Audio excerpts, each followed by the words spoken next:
नमस्कार, मैं हूं आशीष त्रिपाठी आपके साथ। फटाफट अंदाज में खबरों पर नजर डालें उससे पहले कि अहम खबर आपको बता दें कि मध्य प्रदेश में ओबीसी आरक्षण पर एक बार फिर से सियासत गर्मा गई है। दरअसल नेता प्रतिपक्ष उमंग सिंघार ने बीजेपी पर निशाना साधते हुए कहा कि बीजेपी सरकार जनता के साथ धोखा कर रही है। और वहीं उमंग सिंघार ने कहा कि ओबीसी आरक्षण को लेकर सरकार सर्वदलीय बैठक क्यों नहीं बुला लेती। हम तो 6 साल से कह रहे हैं 27% आरक्षण दिया जाए। और इस पूरे मामले पर मचे घमासान के बीच नेता प्रतिपक्ष ने बीजेपी पर निशाना साधते हुए कहा कि 27% आरक्षण दिए जाने की हमने शुरू से ही वकालत की है। नेता प्रतिपक्ष उमंग सिंघार ने बीजेपी पर निशाना साधते हुए कहा कि 27% रिजर्वेशन देने की घोषणा बीजेपी सरकार क्यों नहीं कर देती।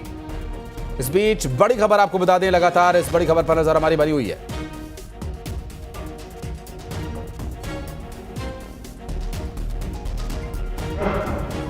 जब होती है, जब विवाद की स्थिति होती है, समन्वय की आवश्यकता होती है, जब सर्वदलीय बैठक की आवश्यकता पड़ती है,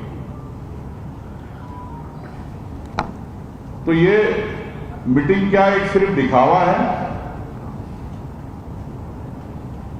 और अगर सरकार की मंशा है कि इनको आरक्षण देना ओबीसी का, तो सरकार चुप क्यों बैठी है? 28 तारीख का इंतजार क्यों कर रही है? आज ही आदेश करें, आज ही आप सुप्रीम कोर्ट में हलफनामा दें, विड्रॉ करें। और हमारे साथ हमारे सहयोगी वासु चौरे इस वक्त हमारे साथ जुड़ गए हैं और बीजेपी और कांग्रेस से भी प्रवक्ताओं पर बातचीत करने, उनसे जवाब लेने की कोशिश करेंगे। फिलहाल वासु, जो 27% आरक्षण का विषय है एक बार फिर से गर्मा गया है, क्योंकि नेता प्रतिपक्ष कह रहे हैं कि ये तो बीजेपी सरकार है सत्ता में, क्यों नहीं ये कदम उठाती है। बिल्कुल आशीष, देखिए 2018 के जब विधानसभा के चुनाव हुए थे उसी समय से जो ओबीसी आरक्षण का विषय है वो वहीं का वहीं सत्ता के केंद्र में बना हुआ है। भाजपा और कांग्रेस दोनों ही दल एक दूसरे पर आरोप प्रत्यारोप लगाते रहते हैं। दोनों ही दल एक दूसरे पे ओबीसी वर्ग को ठगने की बात करते हैं। कांग्रेस का ये कहना है कि हमारी जब 15 महीने की सरकार बनी थी तो हमने 27% आरक्षण का अध्यादेश लाए थे, कानून बनाने का काम किया था। लेकिन जैसे ही फिर सरकार गिरी, बीजेपी की सरकार सत्ता में आई, उन्होंने उस पर रोक लगा दी और ओबीसी वर्ग को छलने का काम किया। जबकि बीजेपी तमाम वो तथ्य पेश करने का और तमाम वो बातें पेश करने का काम करती है जिसमें वो ये साबित करने की कोशिश करती है कि कांग्रेस के कारण सारी चीजें जो हैं वो गड़बड़ हो गई। कांग्रेस ने अलग तरीके से कोर्ट में, अदालत के सामने जरा प्रस्तुत की और पूरा ओबीसी का जो आरक्षण का मामला है वो उलझाने का काम किया।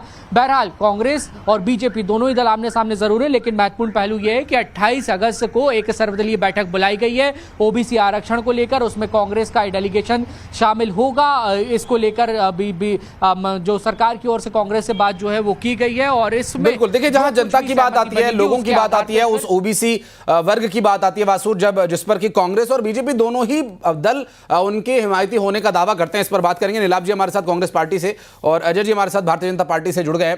सर्वदलीय बैठक को लेकर पहले अजय जी आपसे जानकारी लेना चाहेंगे। सर्वदलीय जो बैठक बुलाई गई है, क्या उद्देश्य है, क्या ध्येय है इसका?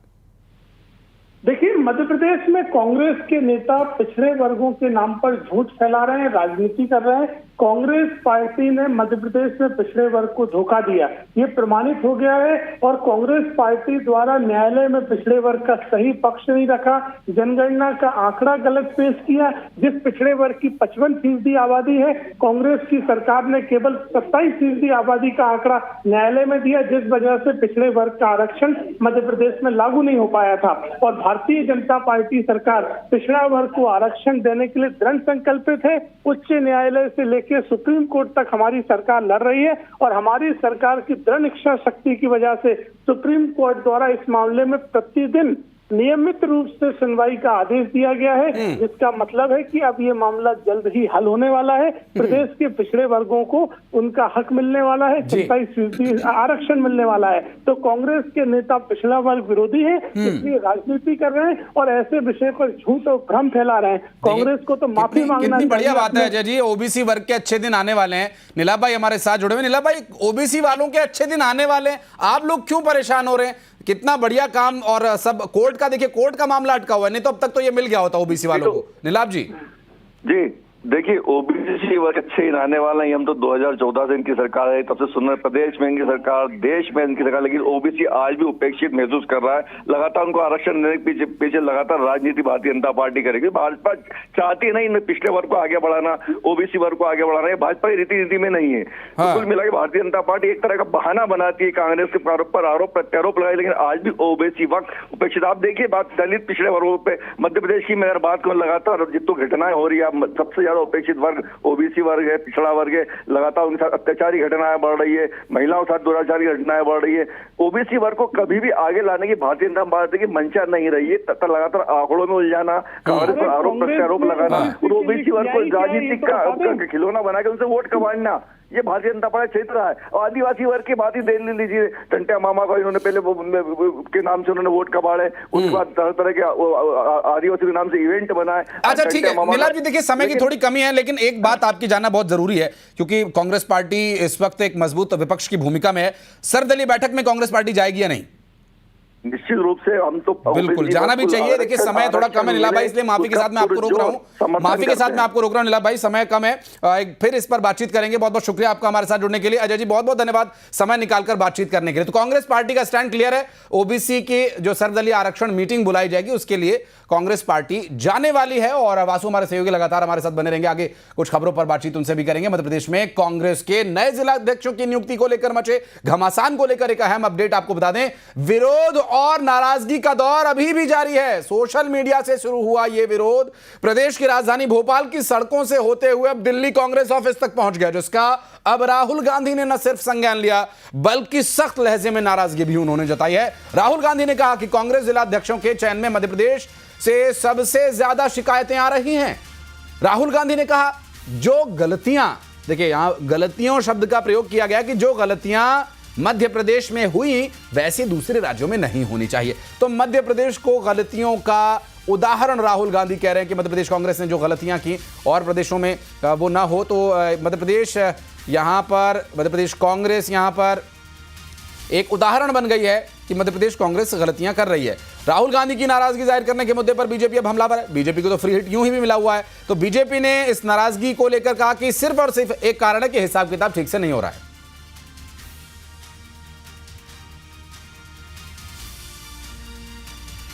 तो पद बांटने की तस्वीर अब सबके सामने आ गई है। पैसे लेकर पद बांटे गए हैं, ऐसा आरोप लगाया गया भारतीय जनता पार्टी की तरफ से। दरअसल राहुल गांधी की नाराजगी पर जीतू पटवारी का बयान, कुछ कमियां हो सकती हैं। जिलाध्यक्षों के काम का आकलन करेंगे, 6 महीने के काम का आकलन होगा। काम न करने वाले अध्यक्ष पद से हटाए जाएंगे और कोई भी नियुक्ति स्थायी तो नहीं हो सकती। 6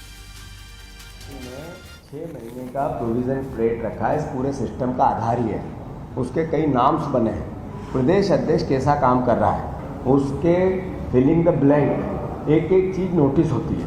ऐसे ही जिला अध्यक्ष कैसा काम कर रहा है, पार्टी के क्या टारगेट है, उस पर हम काम कर पा रहे हैं कि नहीं कर पा रहे हैं, इसको लेकर हर 6 महीने में एक तरह से परीक्षण होगा और उसके रिव्यू होगा और उसके आधार पर आगे बढ़ा जाएगा। तो चलिए बात करेंगे, हमारे सहयोगी वासु चौरे इस वक्त हमारे साथ जुड़े हुए हैं।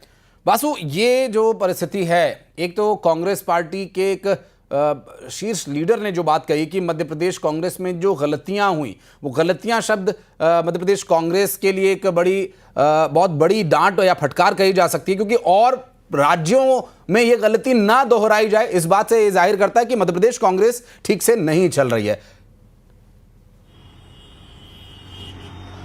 बिल्कुल आशीष, देखिए इसमें एक समझने वाली बात है, वो ये है कि संगठन सृजन अभियान जो कांग्रेस ने पूरे देश भर में कई राज्यों में चलाया है या चलाने वाले हैं, उनमें पायलट प्रोजेक्ट के तौर पे मध्य प्रदेश को चुना गया था, गुजरात को चुना गया था। मध्य प्रदेश दूसरा ऐसा राज्य था जहां पे संगठन सृजन अभियान के तहत जिलाध्यक्षों की नियुक्ति हुई। 71 जगहों पर जिलाध्यक्ष बनाए गए, 15-20 जगहों पर रिपीट किए गए, बाकी 50 जगह करीब करीब ये माना जा सकता है कि नए जिलाध्यक्ष बनाए। लेकिन 1 दर्जन जिलों में विरोध के स्वर बहुत तेजी से उठे, भोपाल तक पहुंचे, भोपाल से दिल्ली तक पहुंचे। राहुल गांधी के संज्ञान में पूरा मामला आया और राहुल गांधी जब दूसरे राज्यों के ऑब्जर्वर्स की मीटिंग ले रहे थे तब उन्होंने मध्य प्रदेश का उदाहरण दिया, मध्य प्रदेश को कोड करके कहा, जैसे सोर्सेस के हवाले से जानकारी मिल रही है कि मध्य प्रदेश में बहुत शिकायतें आ रही हैं, जो गड़बड़ियां हुई हैं वो यहां पर ना हो, दूसरे स्टेट्स में ना हो। ये उन्होंने वहां पे जो अपनी बात है वो व्यक्त की और उसके बाद सियासत तेज इस पूरे मामले में होनी थी। आप बता रहे थे बीजेपी को फ्री हिट मिला, तमाम आरोप लगाएगा, लेकिन जीतू पटवारी से हमने इस पूरे मामले को लेकर बात की तो उन्होंने कहा कि जो राहुल गांधी ने कहा है वो ठीक कहा है, उनकी जो मंशा है वही मध्य प्रदेश कांग्रेस पार्टी की मंशा है।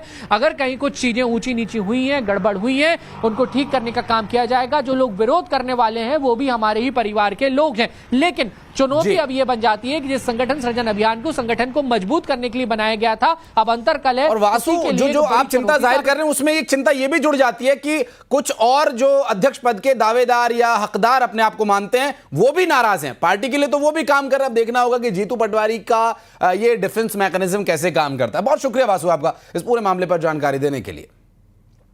और चलिए बढ़ते हैं आगे, फटाफट अंदाज में दिखाते हैं हम खबर।